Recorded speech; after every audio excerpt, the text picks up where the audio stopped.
Hi everyone, and welcome to today's webinar where we'll be covering the Home tab and shared lists. My name is Wayne Barbaza. I'll be presenting today, and joining me as always is Mike Mello to answer any questions that you may have. So if you're on Twitter, again, just a reminder, you can follow us at MethodsCRM, and the hashtag we'll be using today is MethodSharedLists. So again, Mike will be available on the question panel through GoToMeeting to answer any questions you have during the webinar. Again, if you want to view it afterwards, the recording will be posted on the webinars page on our website. And to get started, here are the topics we'll be going over today. The dashboard in the Home tab. This will provide you with some quick links to areas in the CRM that are relevant to yourself. So you'll have some links to your campaigns, opportunities, and incomplete activities. It also will show you some charts to give you a visual of your opportunities, and we'll go over that. The email templates area in the Home tab are where you can create and edit templates that will be available for you to use in the CRM. For example, when sending emails through activities, or when using the list builder, or behind the scenes when you're creating actions. For example, an implementation of that is in your email notification when you send out estimates or invoices. When you have that option selected, it sends out an email using one of the templates that is in that email template area. We'll also go over shared lists. So this feature enables you to set data access permissions between each and every pair of users that you have in Method. Now the significance of that is it allows you to set these permission levels even for users at the same organizational level. So for example, if you have two people that are managers, or a manager and a team lead, you can make it so that one of them would see everyone's data, including that other manager's data, but maybe that other manager might only have access to their own data. You don't want them to see anyone else's data. So rather than have users set up in groups or hierarchy levels, we've just made it so that you can really go down to the user level and set that permission between each pair.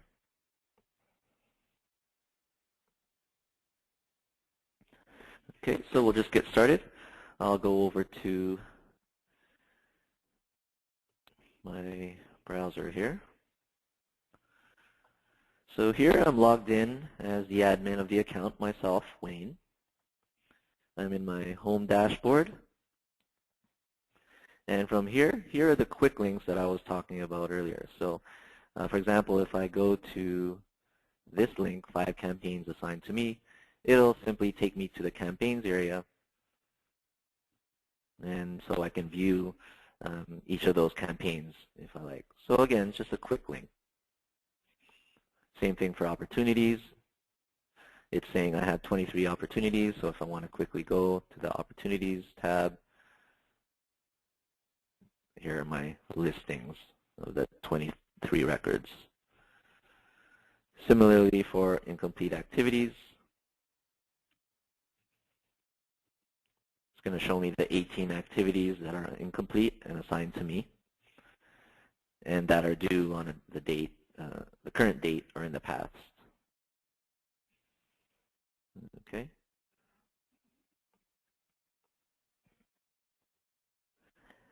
So these charts that are below give you a visual of data that is in your Opportunities tab here. So if I just quickly go to the New Opportunity form and show you the different fields that you can fill in.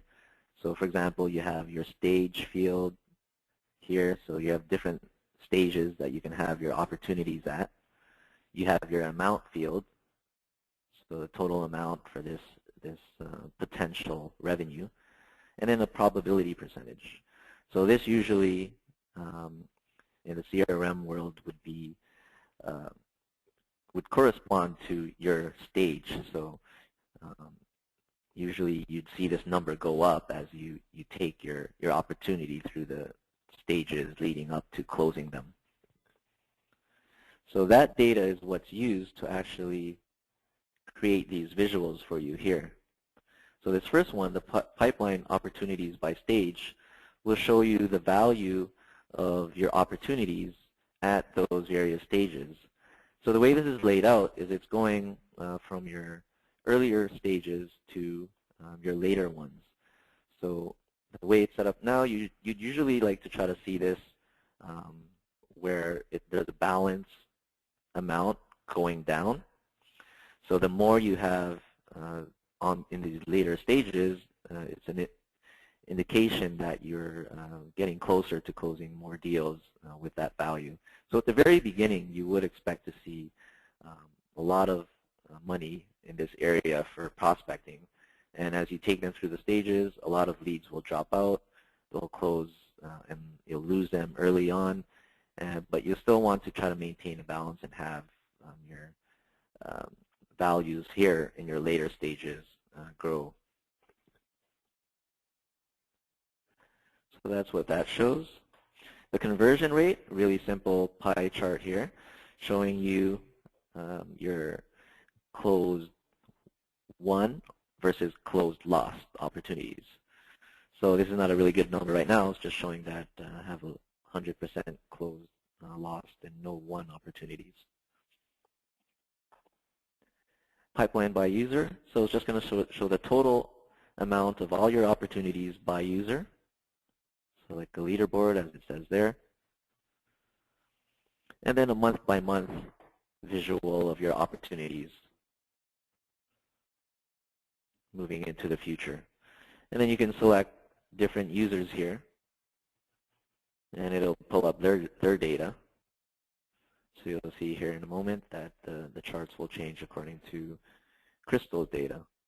So she had no opportunities to put data in here. This is her amount and her month-over-month pipeline. So pretty simple, self-explanatory. That's the home dashboard.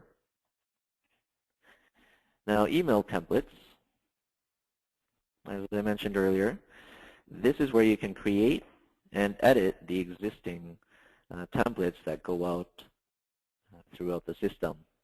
For example, if you remember in your estimate form, for example, the email that gets sent out when you have this email notification when saving, checkbox check, is the one that is shown here. So you can change that if you like, or create your own version and customize it so that your version is the one that gets sent out instead. So you can edit it here if you want. I'll go through an example of creating one. So let's just go more actions, clear new, start with a fresh form. Let's call this one first payment notification. Assign it to myself. I'll just put a subject.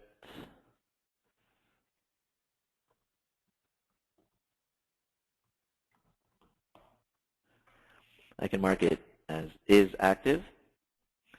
If I mark it is hidden, this actually indicates whether it shows up in drop-downs throughout your CRM. So if you didn't want it to show up in your drop-downs, then you just select is hidden. The category, you can use this as a means when you're doing customizations later on and you want to show a group of templates that are relevant to the area or the screen that you're making. You may not want to show all the types of templates that you have. Maybe you have a group of them that are all considered follow-up types. So you can use this category to do that. So for this example, let's just make a really simple one. We'll do something like 2 And we'll use merge fields. So what merge fields are, if you don't already know, it's a way to put in, and for example, I'll put in something called contacts.firstname. It allows you to put in a placeholder for values that will get realized when you actually select a contact during while you're using this actual template. So if I put contacts.firstname here, when for example, in my activities, when I do send email and I select a contact, it'll replace contacts.firstname with the first name of that contact that I have selected. And you can actually see that on the fly before sending out that email. So I can say to whomever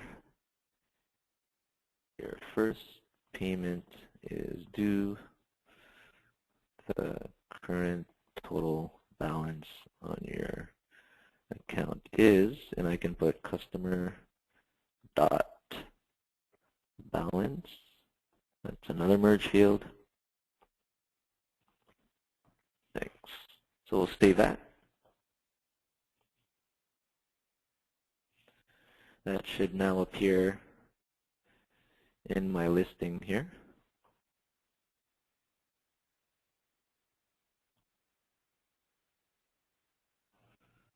Here it is, first payment notification.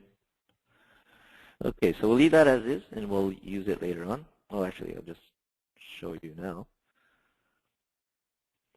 So for example, in the new activity screen,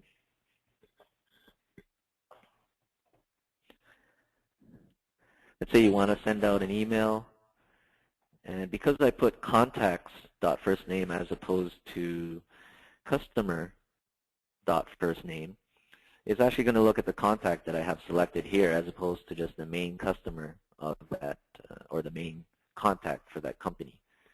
So as an example, I can select, if I do a quick search here for the company, Angela's company, you see here for Angela's Flowers, she has 3 other contacts, Bob Jones, main alternate, and Tessie contact. So let's say I selected Bob.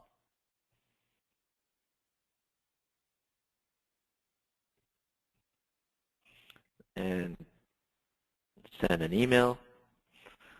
I can choose first payment notification. And you'll see here, I put in the subject. There, it already put Bob in as a value, and it put in the customer balance. So alternatively, if I selected, say,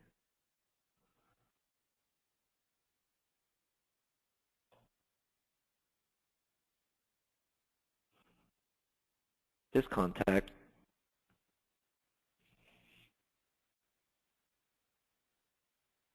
I'll see the name replaced with that contact's first name. And you'll notice the balance is the same because it's the same customer. So that actually allows you to see that it is going to put in the real name of the person, and you don't have to worry about sending it and seeing that it still says contacts.firstnames. That's not something you'd actually want to send out to the customer. Okay. So that's a cool little dynamic feature we've added, and hopefully you can make use of it. So now we'll jump over to using shared lists. I'm going to go to the Customize area. And again, just as a refresher,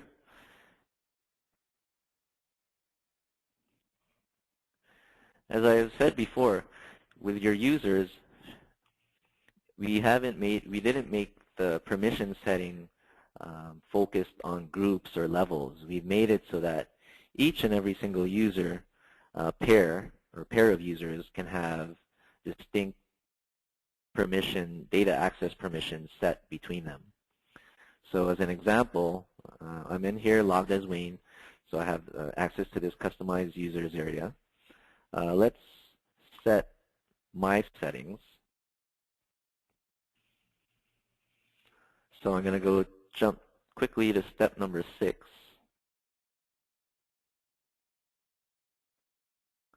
So right now, this is saying that Wayne will see all records assigned to other users.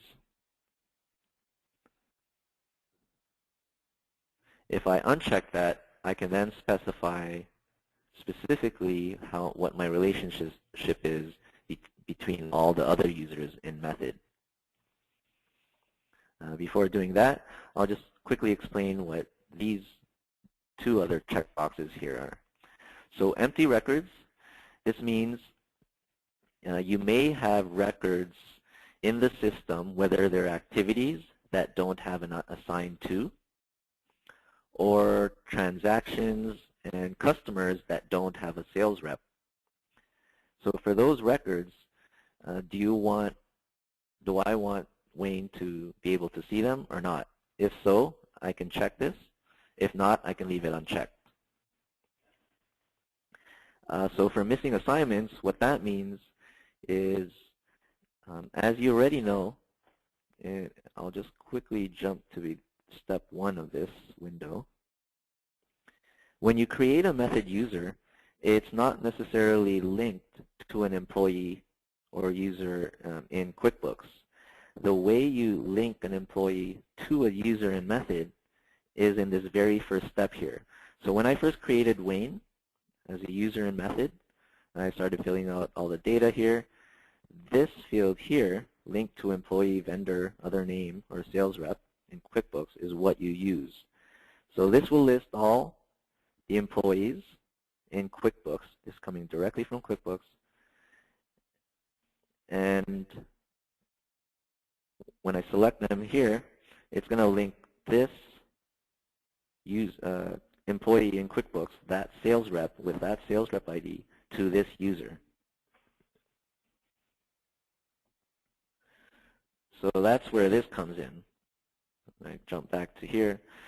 If you're missing assignments, so if you don't have that setting in step 1 where a method user isn't linked to a particular sales rep, then this lets you indicate what you want to give access to for Wayne here. So if I don't want to be able to see records that I'm not a sales rep for, or there is no known sales rep linked to a method user, then I can leave this unchecked. This way, I'm only going to specify right now with this setting here, full Wayne and Crystal's shared data with each other. This is going to say that I can see, obviously, always my own data. So I'll be able to see any activities related to myself or assigned to myself. I can see leads, customers, and transactions for which I am the sales rep. And this is indicating that I will also be able to see Crystal's same records, activities assigned to her, transactions for which she's a sales rep. And this is also indicating that Crystal will also able to see my data.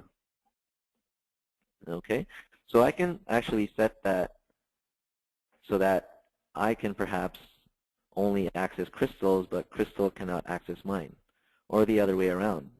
I can make it so that Crystal can access my records and I can't access her. But I'm going to make it so that we can access each other's data, and that's it. So if I hit finish there, that will set those settings. Now you might be thinking, since I set that for Wayne, now do I have to set the same thing for Crystal? Well, the answer to that is no, because you'll see here, that she's linked to KWLC as the sales rep in QuickBooks. If I jump over to step 6,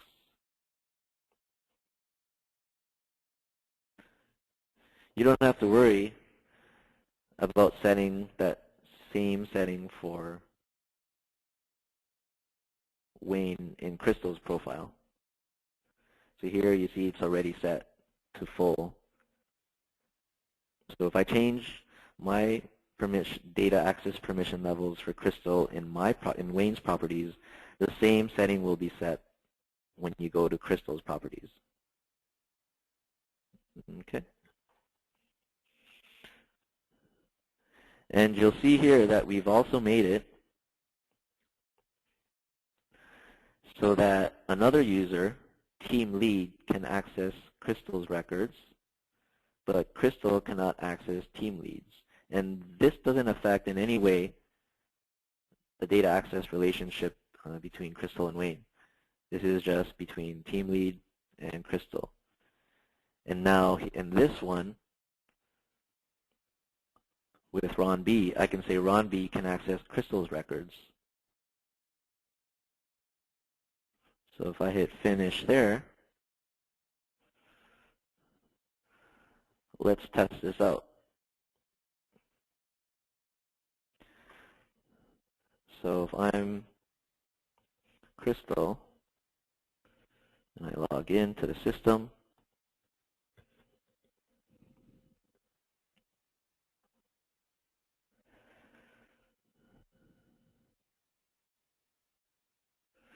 let's check out the leads.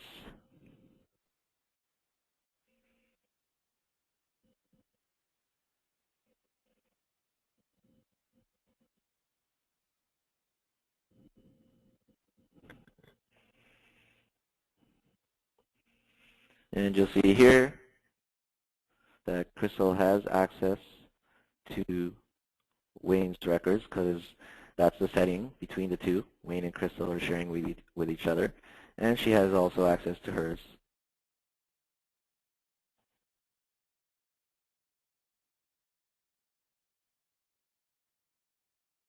Okay.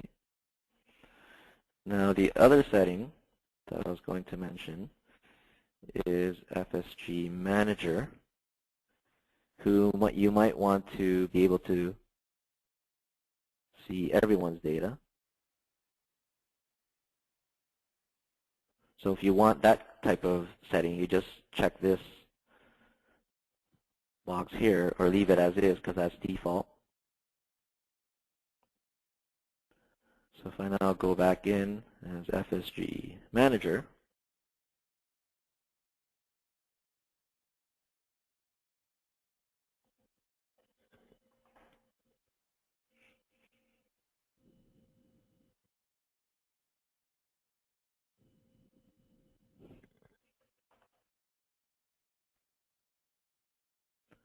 let's check out the leads. You'll see here that there's now 27 contacts.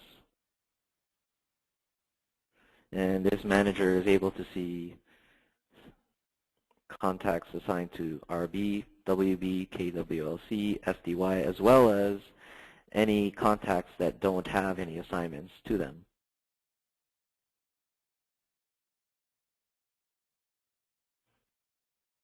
Okay. And same for activities, just as an example. And you'll notice when I'm selecting these different filters here, these will always still be here. You'll still have your options for my activities, shared activities, on or before today, and shared activities. But in the end, it will still follow the rules you have. So if for example, you gave FSG Manager permission to only see their info, if they selected shared activities here, we're still going to check what their rules are. So even if you select shared activities, it might be the same result as if that manager went my activities based on their settings. But since the manager does have access to everyone's data, when they go shared, you can see here, I could do some quick filtering. Obviously, it's showing all of Wayne's activities. If I do a quick search for Crystal, there's her activities. If I do some quick search for Ron, I can see one of Ron's activities there. Okay. Another example we did is giving team lead access to Crystal's records as well as their own. So I'm just going to log in as team lead.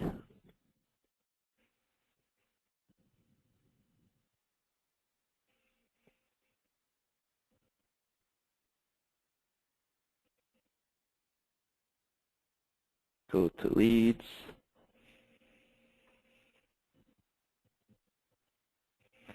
And you'll see there that team lead can see Crystal's and his own data.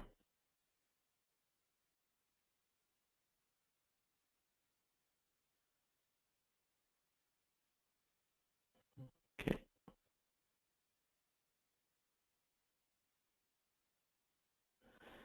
And let's just go back to my other account, or here, log in as Wayne again. And we didn't actually go into Ron's settings here, just to see what he has set.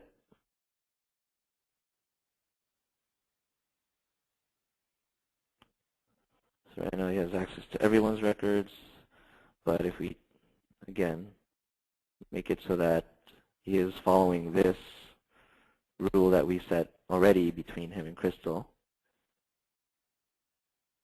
just finish that.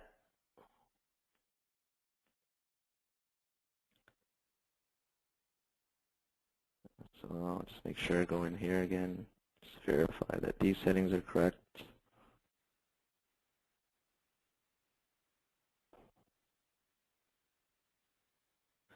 Team lead can access Crystal's records.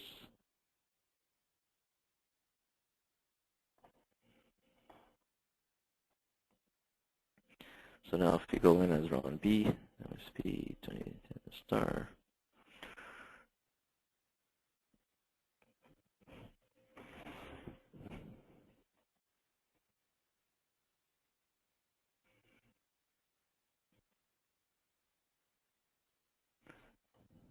So Ron B has access to his records as well as Crystal's, as shown here. Only 7 records are showing up. And just to verify that that last change again that I did for team lead did take effect, just log in.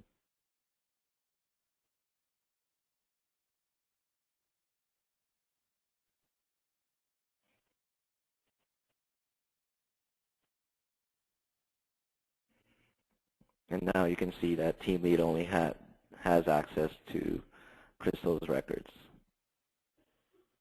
and no one else's, based on their actual setting.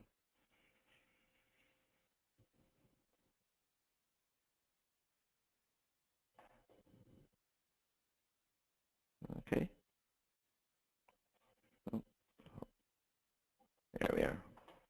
So as you can see, it's pretty simple to set up. It's quick and easy, but at the same time, it's a very powerful tool that you can use to set down to each single pair of users in method the data access permissions. So just the things to remember that you do have to have are in the first step when creating a user is to make sure that you do link that method user to a sales rep in QuickBooks. Because again, the shared list does work off your, for activities, opportunities, cases, it works off of the assigned to field. And for transactions, so like invoices, estimates, and your leads or your leads and customers, that works off, those work off of the sales rep field.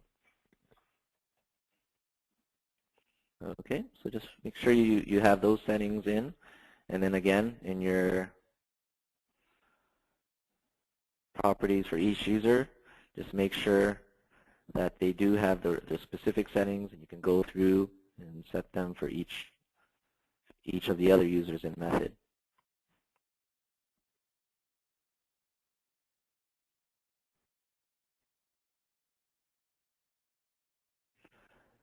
So that concludes today's webinar. Again, the recording will be posted on the website. And next week, we'll be covering roles and reminders. And if you're interested in that, that will be covering how you can use our roles to limit what users actually see when they log into method. So roles can be applied to tabs, your tab links, and objects within screens so that you don't necessarily have to make full customizations. You can make it so that when a user comes in, they'll be able to see a tab or not if they're part of a role that's allowed to see that object or tab. So you can book some time off to watch that webinar next week if you like, and as well we'll be covering how you can set up reminders for your activities. Again, thanks for attending, and on behalf of Mike and myself, we'll see you next week. Thanks. Take care.